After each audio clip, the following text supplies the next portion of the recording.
Boxing ring में एक बार फिर निखत जरीन का लोहा मान लिया गया है। वर्ल्ड बॉक्सिंग कप फाइनल में निखत ने शानदार कारकर्दगी दिखाते हुए 51 किलोग्राम कैटेगरी का गोल्ड मेडल अपने नाम कर लिया है, जो भारत की खवातीन बॉक्सिंग टीम के लिए इस इवेंट का 5वां गोल्ड है। इन्होंने फाइनल समेत तमाम मुकाबलों में अपने शानदार पंचेस, रफ्तार और हिकमत अमली से हरीफों को पीछे छोड़ दिया।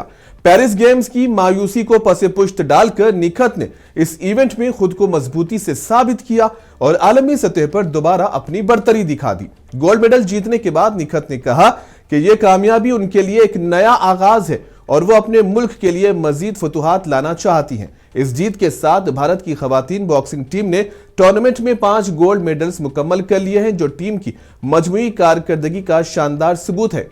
निखत जरीन की इस कामयाबी ने न सिर्फ भारत का सर फख्र से बुलंद किया है, बल्कि खवातीन बॉक्सिंग के शायकीन के लिए भी एक खुशी की खबर है।